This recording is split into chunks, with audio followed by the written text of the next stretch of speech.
औज़ुबिल्लाहिमिनश्शैतानिर्रजीम बिस्मिल्लाहिर्रहमानिर्रहीम। Okay, students, today in pharmacognosy we will start the new chapter, that is the allergy. Allergy के बारे में बहुत detail है इस चैप्टर में, जो इंशाअल्लाह हम आहिस्ता आहिस्ता डिस्कस करेंगे। एलर्जी के बारे में हमने ऑलरेडी जो फार्माकोग्नोसी में इनिशियली हमने चंद टर्मिनोलॉजीज़ पढ़े थे, तो उसमें हमने एलर्जी और इम्यून सिस्टम और एलर्जेंस वग़ैरह को थोड़ा बहुत डिस्कस किया था। एलर्जन या एलर्जी जो चैप्टर है ये बहुत इम्पोर्टेंट है आपके एग्ज़ाम पॉइंट ऑफ व्यू से भी, और इसको समझना भी बहुत ज़रूरी है कि एलर्जी किस चीज़ को कहते हैं, और एलर्जी के बारे में एक्सप्लेनेशन भी आपको पता होना चाहिए।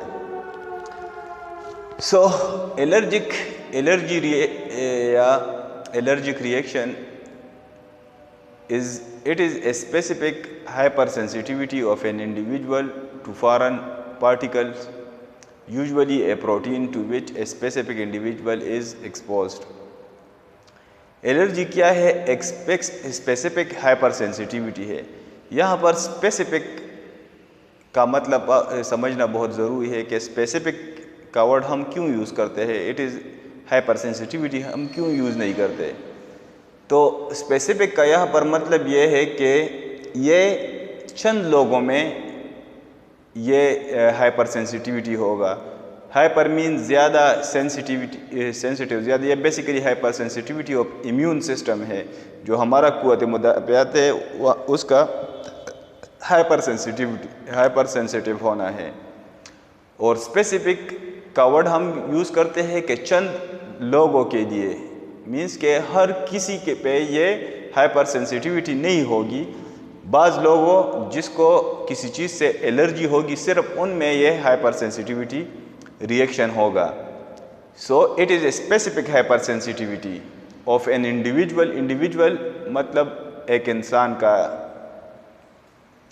टू फॉरेन पार्टिकल मीन्स कि जो बॉडी के अंदर नहीं है, बाहर से बॉडी में एंटर हुए हैं। फॉरेन मीन जो बाहर से एंटर हुए हैं वो पार्टिकल, जो यूजुअली एक प्रोटीन होता है, to which a specific individual, specific यहाँ पर फिर यूज़ हुआ है। स्पेसिफिक मतलब के चंद इंडिविजुअल, बहुत कम इंडिविजुअल जो जिसमें एलर्जिक प्रॉब्लम हो, सिर्फ उनमें ये हाइपर सेंसिटिविटी काज करेगा। इंशाल्लाह जब एक्सप्लेनेशन पे आएंगे तो आपको समझ आ जाएगी। लेकिन यहाँ पर जो एलर्जी की डिफिनीशन है, इसमें मतलब ये है कि एक स्पेसिफिक हाइपर सेंसिटिविटी होगी जो एक इंडिविजुअल में जो फॉरेन पार्टिकल है उससे होगी, और जो यूजुअली एक प्रोटीन होगा, और ये फिर एक स्पेसिफिक इंडिविजुअल होगा जो जब इस फॉरेन पार्टिकल्स को एक्सपोज्ड होगा। यहाँ पर एक्सप्लेनेशन में आप देख लें कि एक्सप्लेनेशन में बहुत आसान हो गया है कि allergies are abnormal immune system reaction to things that are typically harmless to most of people. के एलर्जीज क्या चीज़ें हैं कि एबनॉर्मल इम्यून सिस्टम रिएक्शंस या रिस्पॉन्सेज है, कि इम्यून सिस्टम जो हमारे क़ुव्वत मुदाफ़ियत है वो किसी चीज़ को रिकॉग्नाइज नहीं कर सकता। मीन्स के वो समझता है कि ये जो पार्टिकल्स है, ये जो एलर्जन है, ये बेसिकली हमारे बॉडी के लिए क्या है, नुकसानदेह है। तो इसके रिस्पांस पे फिर जो है ना हमारा इम्यून सिस्टम रिएक्शन करेगा और उन चीज़ के ख़िलाफ़ एक्शन करेगा that are typically harmless to most of people, जो ज़्यादातर लोगों में वो चीज़ें हार्मलेस होंगी, उनके ख़िलाफ़ जो है ना हमारी इम्यूनिटी क्या करेगा, रिएक्शन शो करेगा। फॉर एग्ज़ाम्पल अगर आप लोग देख लें कि जिस बंदे को डस्ट से एलर्जी हो, डस्ट से, तो जब वो डस्ट में जो है ना घूमता है तो उसको एलर्जिक सिम्टम्स शुरू हो जाते हैं, और ज़्यादातर लोगों को जो है ना डस्ट में कोई एलर्जी वगैरह नहीं होती। तो मीन्स के ये एलर्जिक रिएक्शन जो है ये स्पेसिफिक लोगों में होता है जो उनमें जो है ना एलर्जी प्रॉब्लम होती है, और वही चीज़ें जो है ना typically harmless to most people, वो ज़्यादातर लोगों में वो चीज़ें हार्मलेस होती है। अभी डस्ट में तो पाकिस्तानी हर कोई घूम फिर रहा है, उसको जो है ना कोई एलर्जी नहीं होती, लेकिन जब किसी बंदे को उस चीज़ से एलर्जी होगी तो फिर उसमें वो एलर्जिक सिम्टम्स काज करेगा। फॉर एग्ज़ाम्पल कोई फूड है जो सब लोग खाते हैं, उनको कोई प्रॉब्लम नहीं, लेकिन जब उस फूड को किसी एक आदमी को एलर्जी होगी उस फूड से, तो फिर जब वो खाएगा तो वो फिर अपना रिएक्शन शो करेगा। तो ये थोड़ा एक्सप्लेनेशन हो गया एलर्जी का। अब आते हैं एलर्जेंस। एलर्जेंस इंशाल्लाह हम डिटेल में नेक्स्ट क्लास में पढ़ेंगे, लेकिन एलर्जेंस को जो है ना यहाँ पर थोड़ा समझना ज़रूरी था, इसलिए मैंने यहाँ पर इसे मेंशन किया है कि एलर्जेंस कैसे कहते हैं। बहुत ही आसान और सलीस अल्फाज में यह है कि ये सब्सटेंसेस है सच एज सर्टेन फूड, खुराक की चीज़ें, डस्ट हो गए, प्लांट पोलन, जो बाज़ लोगों को पोलन एलर्जी होती है, और मेडिसन में भी होती है। चंद फूड, डस्ट, पोलन हो गए और मेडिसन, वो क्या करे, that cause allergic reaction are called allergens. जो कि एलर्जिक रिएक्शन काज करते हैं उसको हम एलर्जेंस कहेंगे। आप लोगों ने देखा हो कि मेडिसन लेते हैं ना, सब लोग अगर मेडिसन लेते हैं ठीक है, लेकिन अगर उस मेडिसन को किसी इंडिविजुअल को उससे एलर्जी हो और वो लेते हैं तो उसमें फिर एलर्जिक रिएक्शन शो करते हैं। ठीक है, तो एलर्जेंस क्या है, ये सब्सटेंसेस है जो कि फूड हो गया, डस्ट हो गया, पोलन और मेडिसन वगैरह हो गए, जो एक एलर्जिक रिएक्शन काज करते हैं, उसको हम एलर्जेंस कहते हैं। अब आते हैं कि किस तरीके से इम्यून सिस्टम एलर्जन को रिस्पॉन्स करता है। Response of immune system towards allergens means जब एलर्जेंस हमारे बॉडी के अंदर चले जाते हैं तो हमारे इम्यून सिस्टम किस तरह रिस्पॉन्स करता है, क्योंकि allergic reaction basically specific hyper sensitivity reaction है ऑफ क्या, इम्यून सिस्टम। सो हमारा इम्यून सिस्टम रिस्पॉन्स किस तरह करता है जब कोई एलर्जेंस हमारे बॉडी के अंदर चला जाता है।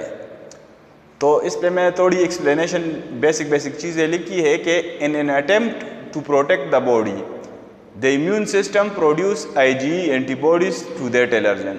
सबसे पहले क्या करता है कि जब हमारे बॉडी में एलर्जन एंटर हो गया तो in an attempt to protect the body, तो हमारी जो इम्यून सिस्टम है वो क्या करेगी कि वो बॉडी को प्रोटेक्ट करने के लिए the immune system produce IgE antibodies, वो एंटीबॉडीज़ रिलीज करेगा या प्रोड्यूस करेगा, एंटीबॉडीज़ प्रोड्यूस करेगा क्या, हमारा immune system to that allergen, उस एलर्जन के ख़िलाफ़ हमारी जो इम्यून सिस्टम है वो IgE एंटीबॉडीज़ प्रोड्यूस कर देगा, बना देगा। फिर क्या होगा, those antibodies then cause certain cells in the body to release chemicals in the blood stream। वही एंटीबॉडीज फिर क्या करते हैं कि हमारे बॉडी में चंद सेल्स है उसको एक्टिवेट करते हैं और उन सेल्स से फिर चंद केमिकल्स रिलीज होते हैं कि कहाँ पर, हमारे ब्लड में, हमारे ब्लड स्ट्रीम में, जिसमें एक हिस्टामिन है, histamine is one of them, जिसमें हिस्टामिन है। इसके अलावा और भी है लेकिन वो हम इंशाल्लाह डिटेल में पढ़ेंगे। अब इस लेक्चर का मतलब यह है कि एलर्जिक रिएक्शन या एलर्जी आपके जहन में उसका जो बेसिक थीम है वो आ जाए।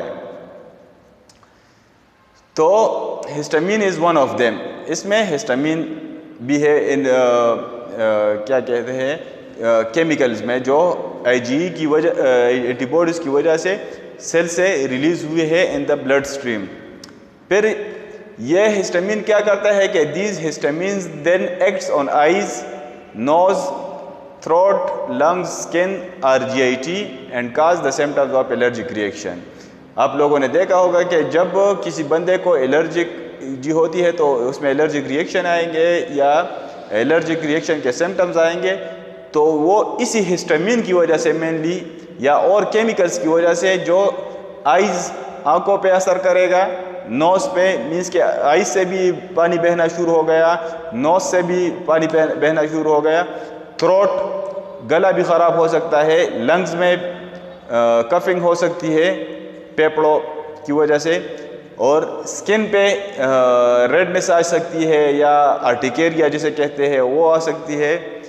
और हमारे जीआईटी गैस्ट्रोइंटेस्टिनल ट्रैक्ट पे भी वो असर करता है, क्योंकि हमने एलर्जन में क्या कुछ फूड के बारे में भी पढ़ा था कि कुछ फूड है जो एलर्जेंस हो सकते हैं। तो ये क्या करेगा, and cause the symptoms of allergic reaction, और at the end of the day हमारे पास जो बंदा है उसमें एलर्जिक रिएक्शन शो हो जाएंगे।